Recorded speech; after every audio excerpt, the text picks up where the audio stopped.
Hey guys, Brad here today from the OFAH Heritage Center.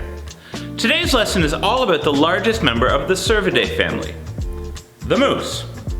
Cervids are hooved mammals, and they include animals such as deer, elk, caribou, and moose.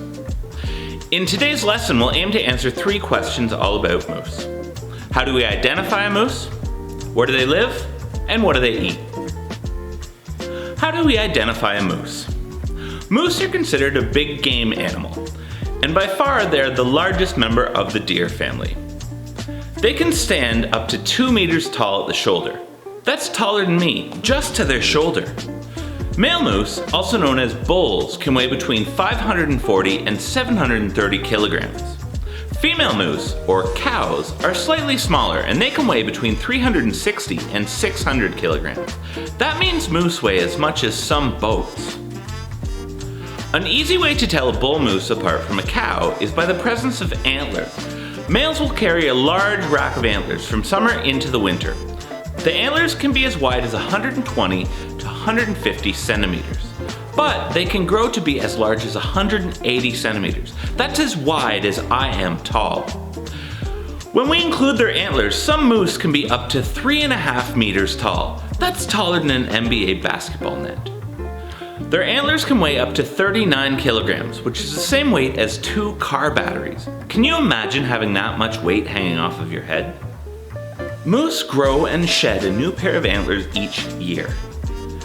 The antlers have a primary beam that fans out into paddles with heavy spikes on the end. Males use their antlers to determine their stature and their strength during mating season. 2 moose with similar sized antlers may face off by locking their antlers together to fight for a female. The winner will stand their ground, and the loser will end up walking away or could end up getting hurt. Bulls will shed, which means lose, their antlers between December and March each year. New antler growth will begin in April or May, and they'll grow until late summer.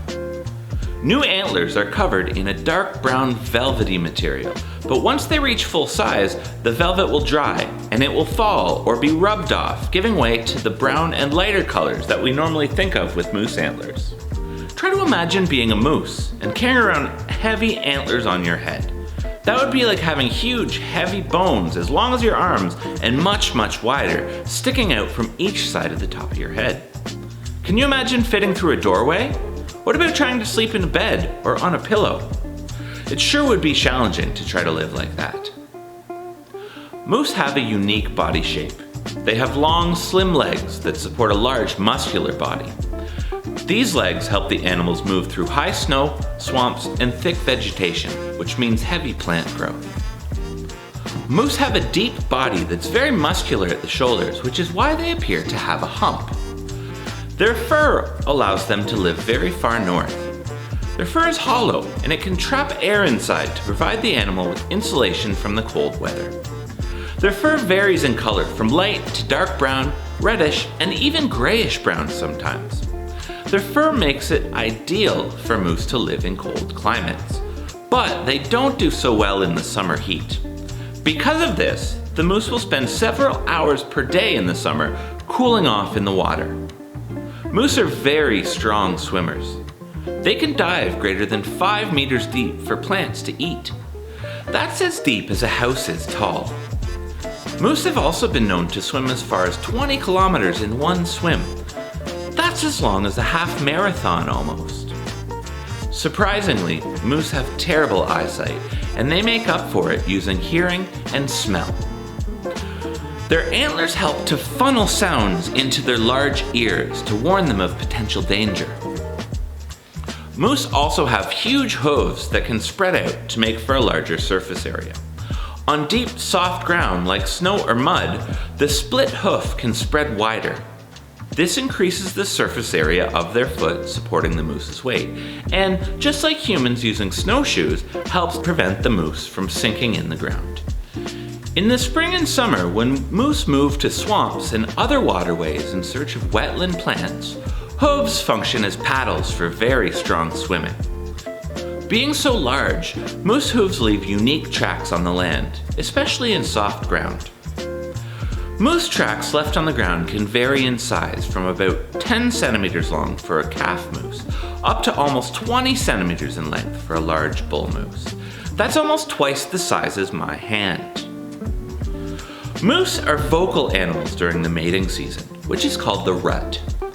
Cow moose will use nasal-toned bawling sounds to try to bring a male closer. It sounds like this.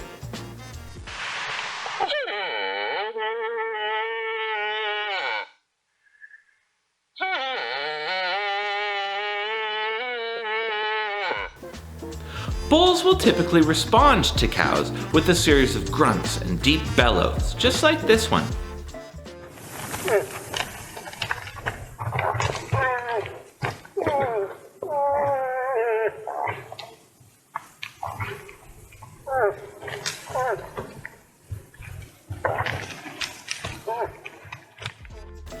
Newborn calves are also vocal.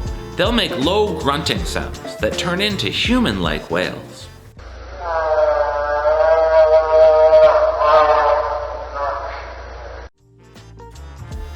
Where do moose live? Moose are found across the forested regions of Canada. They can live as far south as southern Ontario and as far north as the northernmost part of the Yukon. They usually stay close to bodies of water, such as streams, lakes, and swamps, from spring until late fall. In the winter, they travel to and stay in thick forests with less snow cover where food is easier for them to get. In the winter, moose often do something called yarding up, which means they gather in large groups in the proper habitat. Moose can be known to travel up to 150 kilometers to find a place to stay for the winter. That would be like us walking from Toronto to Niagara Falls. Can you imagine that? Moose bed on the ground, kinda like deer. They leave huge imprints in the grassy areas or the snow where they've been bedded. And moose beds can be found in the many places where moose live. Our last question is, what do moose eat? Moose are herbivores, meaning they eat a diet of only plant material. The word moose comes directly from what they eat. It's an Algonquin term, and it means eater of twigs. Moose enjoy eating leaves, bark, and twigs from trees and shrubs. Their favorite tree species to eat include willows, aspen, Manitoba maple, balsam fir, and more. They also consume aquatic plants from streams and ponds all the way from spring through to fall. Moose are often found in and around areas where logging activity has cleared sections of the forest. They love to eat the fresh green growth that springs up from the earth in these places. Clear cutting creates an abundance of fresh new green shoots from various trees and plants, and they make for a perfect area for a moose buffet.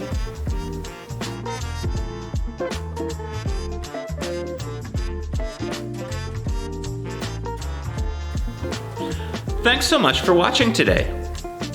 Be sure to like this video and comment below. Don't forget to check out the resources section on our webpage. There you'll find free printable resource material, like mini lessons and activity pages to follow up the virtual lesson. And please subscribe to stay connected as we learn together outside the classroom.